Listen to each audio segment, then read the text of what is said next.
ಪಂಡ ಲೈಟ್ ಮೇಲೆ ತಗೊಂಡು ಇಡೀ ದೇಶದಲ್ಲಿ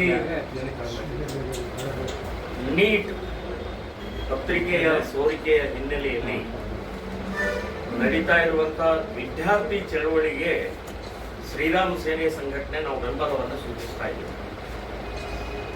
ನಮ್ಮ ಬೆಂಬಲ ಅವರ ಬೇಡಿಕೆ ಏನಿದೆ ಒಂದು ಹೊರತಾಗಿ ಅಂದ್ರೆ ಕೇಂದ್ರ ಮಂತ್ರಿ ಪ್ರಧಾನ್ ಇವರ ರಾಜೀನಾಮೆ ಹೊರತಾಗಿ ಉಳಿದ ಬೇಡಿಕೆಗೆ ಸಂಪೂರ್ಣವಾದಂತಹ ಬೆಂಬಲವನ್ನು ಸೂಚಿಸ್ತಾ ಇದ್ದೀವಿ. ಒಂದು ಸಮಗ್ರ ತನಿಖೆ ಆಗಬೇಕು, ಅದು ಒಪ್ಪಿಗೆ ಇದೆ. ಆಮೇಲೆ ಯಾರು ತಪ್ಪಿತಸ್ಥರಿದ್ದಾರೆ ಅವ್ರ ಮೇಲೆ ಕಠಿಣ ಕ್ರಮ ಆಗಬೇಕು, ಅದು ಕೂಡ ನಮ್ಮ ಬೆಂಬಲ ಇದೆ.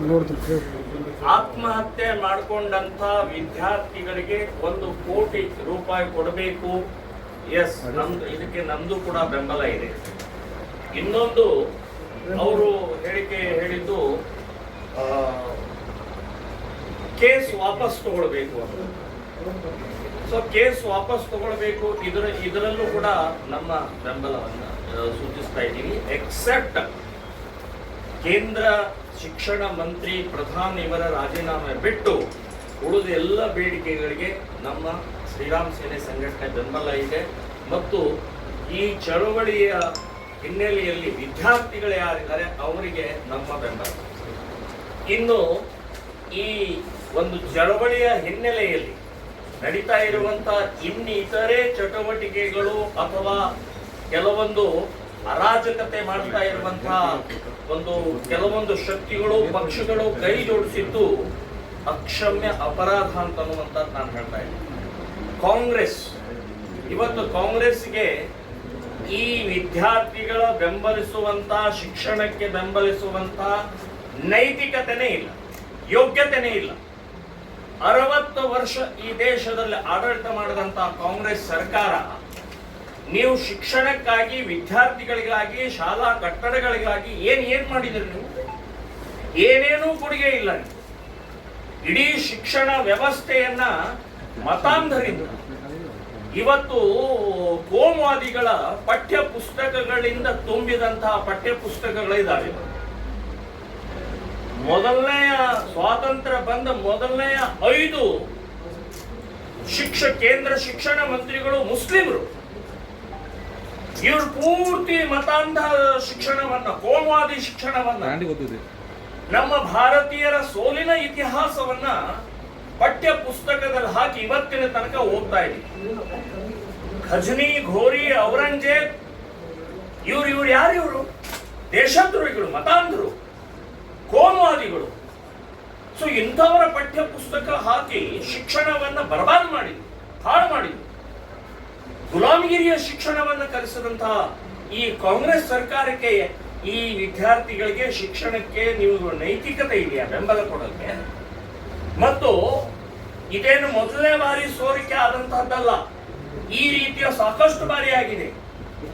ಇದನ್ನು ಹಿಡಿತಾ ತರೋಗೋಸ್ಕರ ಕಾಂಗ್ರೆಸ್ ಸರ್ಕಾರ ಕಾನೂನು ಯಾಕೆ ತರಲಿಲ್ಲ, ಮಸೂದೆ ಯಾಕೆ ತರಲಿಲ್ಲ, ಅದರ ಸಂಬಂಧಪಟ್ಟಂತವ್ರು ಇಲ್ಲಿವರೆಗೆ ನೀವು ಯಾಕೆ ಬಂಧಿಸಲಿಲ್ಲ? ಸೊ ಈಗ ನರೇಂದ್ರ ಮೋದಿ ಅವರ ಕೇಂದ್ರ ಸರ್ಕಾರ ಒಂದು ಮಸೂದೆಯನ್ನ ಮಂಡನೆ ಮಾಡಿದ್ದಾರೆ. ನಾನು ಅಭಿನಂದನೆ ಹೇಳ್ತಾ ಇದ್ದೇನೆ. ಸೊ ಆ ಮಸೂದೆ ತಡ ಆದರೂ ಕೂಡ ಈಗ ಮಸೂದೆ ತಂದಿದ್ದಾರೆ. ಈಗ ವಿದ್ಯಾರ್ಥಿಗಳಿಗೋಸ್ಕರ ಏನು ಬರೇ ಸೋರಿಕೆ ಅಥವಾ ಇನ್ನೇನೋ ಆಗುವಂತದ್ದಷ್ಟೇ ಅಲ್ಲ, ಅದಕ್ಕೆ 15 ಸಂಸ್ಥೆಗಳು ಕೂಡ ಇನ್ಕ್ಲೂಡ್ ಮಾಡಿ ಇವತ್ತು ಮಸೂದೆ ತರ್ತಾ ಇರುವಂತದ್ದು ನಿಜವಾಗಿಯೂ ಸ್ತುತ್ಯಾರ್ಹವಾಗಿದೆ. ಸೊ ಇನ್ನು ಮುಂದಿನ ದಿನಗಳಲ್ಲಿ ಈ ರೀತಿಯ ತಪ್ಪಿತಸ್ಥರನ್ನೇ ಕೂಡಲೇ 10 ವರ್ಷ ಶಿಕ್ಷೆ ಕೊಡುವಂತಹದ್ದು ಮಸೂದೆಯನ್ನು ತರ್ತಾ ಇದ್ದಾರೆ.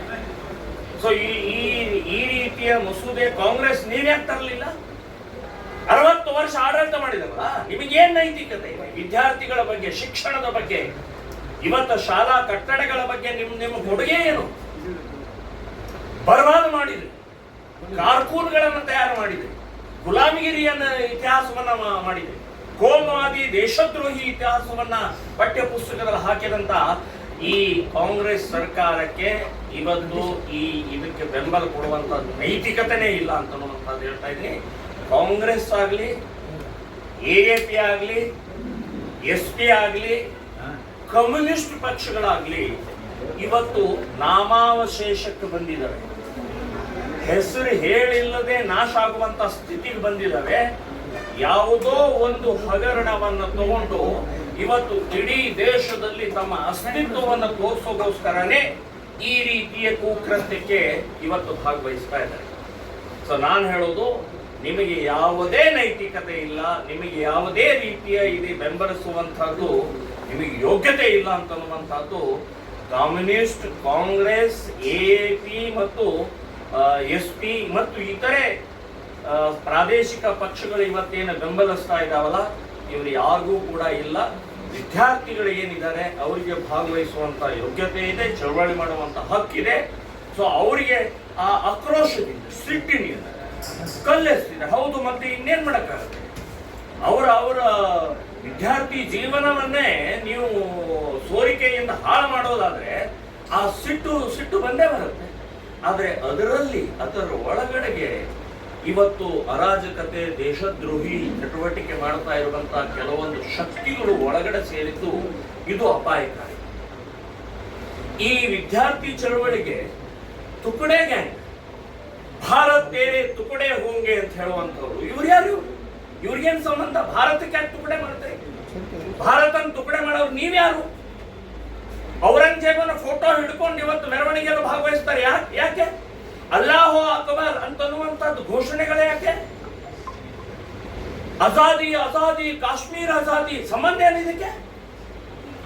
ಸೊ ಈ ಬಾಂಗ್ಲಾದೇಶ, ಪಾಕಿಸ್ತಾನ ಮತ್ತು ನೇಪಾಳ, ಅಮೆರಿಕ, ನೆದರ್ಲ್ಯಾಂಡ್, ಕೆನಡಾ ನಿಮಗೇನ್ ಸಂಬಂಧ? ನಿಮ್ಮ ದೇಶದಲ್ಲಿ ಬೇಕಾದಷ್ಟು ತುಂಬಿ ತುಳುಕ್ತಾ ಇರುವಂತ ಹಗರಣಗಳಿದಾವೆ. ನಮ್ಮ ದೇಶದಲ್ಲಿ ಮೂಗು ತೋರಿಸುವಂತ ಅವಶ್ಯಕತೆ ಇಲ್ಲ. ನೇಪಾಳ ಆಗಲಿ, ಪಾಕ್ ಆಗಲಿ ಅಥವಾ ಬಾಂಗ್ಲಾದೇಶ ಆಗಲಿ. ಈಗ ಈ ರೀತಿಯ ಅರಾಜಕತೆಯನ್ನು ಸೃಷ್ಟಿ ಮಾಡುವಂತ ವ್ಯವಸ್ಥಿತ ಸಂಚು ಕೂಡ ಒಳಗಡೆಗೆ ನುಗ್ಗಿದೆ ಅಂತನ್ನುವಂಥದ್ದು ಹೇಳ್ತಾ ಇದ್ದೀನಿ. ಸುಮಾರು ಹೆಚ್ಚು ಕಡಿಮೆ 2,500ಕ್ಕಿಂತ ಜಾಸ್ತಿ ಕ್ರಿಮಿನಲ್ಗಳ ಭಾಗವಹಿಸಿದ್ದಾರೆ ಅಂತನ್ನುವಂಥದ್ದು ಈಗ ಹೊರಗೆ ಬರ್ತಾ ಇದೆ. ಸೊ ಇವ್ರು ಯಾಕೆ ಬಂದ್ರು ಒಳಗಡೆಗೆ? ವಿದ್ಯಾರ್ಥಿಗೆ ಇವ್ರ ಕ್ರಿಮಿನಲ್ಗಳಿಗೆ ಏನ್ ಸಂಬಂಧ? ಪಾಕಿಸ್ತಾನಕ್ಕೆ ಇದಕ್ಕೇನ್ ಸಂಬಂಧ? ಬಾಂಗ್ಲಾ ಮತ್ತು ನೇಪಾಳದ ತರ ಮಾಡ್ತೀವಿ ಅಂತ ಅನ್ನುವಂಥದ್ದು. ಏನ್ ನೇಪಾಳ ಮತ್ತು ಬಾಂಗ್ಲಾದ ತರ ಭಾರತವನ್ನು ಮಾಡ್ತಾರೆ? ಭಾರತ ಬಹಳ ದೊಡ್ಡ ದೇಶ ಇದೆ, ಸಾಕಷ್ಟು ರೀತಿಯ ಇವತ್ತು ಡೆವಲಪ್ಮೆಂಟ್ ಆಗಿದೆ. ಇವರ ಉದ್ದೇಶ ವಿದ್ಯಾರ್ಥಿಗಳ ಹಿತಗೋಸ್ಕರ ಅಲ್ಲ. ಮೋದಿ ಟಾರ್ಗೆಟ್ ಇದೆ, ಹಿಂದುತ್ವ ಟಾರ್ಗೆಟ್ ಇದೆ. ದೇಶ ದ್ರೋಹಿಗಳ ಇವತ್ತು ಈ ರೀತಿ ಒಳಗಡೆ ಹೊಕ್ಕು ಈ RSS ಟಾರ್ಗೆಟ್ ಮಾಡ್ತಾ ಇದೆ. RSS ಗೆ ಮುರ್ದಾಬಾದ್ ಅಂತ ಹೇಳ್ತಾರೆ. ಏನ್ RSS ಏನ್ ಮಾಡ್ತಾ ಇದೆ? ನಿಮಗೆ ತೊಂದರೆ ಏನ್ ಕೊಡ್ತಾ ಇದೆ? ಇವತ್ತು ಲಕ್ಷಾಂತರ ಸ್ಕೂಲು, ಕಾಲೇಜ್ಗಳು, ಹಾಸ್ಟೆಲ್ಗಳು ಇವತ್ತು ಪರಿಶಿಷ್ಟ ವರ್ಗ ಅಥವಾ ಗುಡ್ಡುಗಾಡಿನಲ್ಲಿ RSS ಶಾಲೆಗಳು ಮಾಡಿದೆ. ಸರ್ಕಾರವೂ ಕೂಡ ಮಾಡಲಿಲ್ಲ, ಅಷ್ಟು ಶಾಲೆಗಳನ್ನು ಮಾಡಿದೆ. ಸೊ RSS ಏನ್ ಮಾಡಿದೆ ನಿಮಗೆ? ಈ ರೀತಿಯ ಕರ್ನಾಟಕದಲ್ಲೂ ಕೂಡ ಕಾಂಗ್ರೆಸ್ನವರಿಗೆ ಯಾವುದೇ ನೈತಿಕತೆ ಇಲ್ಲ ಅಂತನ್ನುವಂಥದ್ದು ಹೇಳ್ತೀನಿ. ಇವತ್ತು ಸಾವಿರಾರು ಶಿಕ್ಷಕರನ್ನ ಕಾಂಗ್ರೆಸ್ 3 ತಿಂಗಳಿಂದ ಅತಿಥಿ ಶಿಕ್ಷಕರಿಗೆ ಸಂಬಳ ಕೊಡಲಾರದಂತ ಕಾಂಗ್ರೆಸ್ ಒಂದೇ ವರ್ಷದಲ್ಲಿ 3,000 ಕರ್ನಾಟಕದಲ್ಲಿ ಕನ್ನಡ ಶಾಲೆಗಳನ್ನು ಮುಚ್ಚಿದಂತ ಕಾಂಗ್ರೆಸ್ ನಿಮಗೆ ಏನ್ ನೈತಿಕತೆ ಇದೆ? ಏನೇನು ನೈತಿಕತೆ ಇಲ್ಲ ಅಂತನ್ನುವಂಥದ್ದು ನಾನು ಹೇಳ್ತಾ ಇದ್ದೀನಿ. ಸೊ ನಾವು ಮೋದಿ, ನಮ್ಮ ಬೆಂಬಲ ಮೋದಿಯವರಿಗೆ, ನಮ್ಮ ಬೆಂಬಲ ಕೇಂದ್ರ ಸರ್ಕಾರಕ್ಕೆ, ನಮ್ಮ ಬೆಂಬಲ ವಿದ್ಯಾರ್ಥಿ ಚಳುವಳಿಗೆ, ಅವರ ಬೇಡಿಕೆಗಳಿಗೆ ನಮ್ಮ ಬೆಂಬಲ ಇದೆ ಅಂತನ್ನುವಂಥದ್ದು ಈ ಸಂದರ್ಭದಲ್ಲಿ ನಾನು ಹೇಳ್ತಾ ಇದ್ದೀನಿ.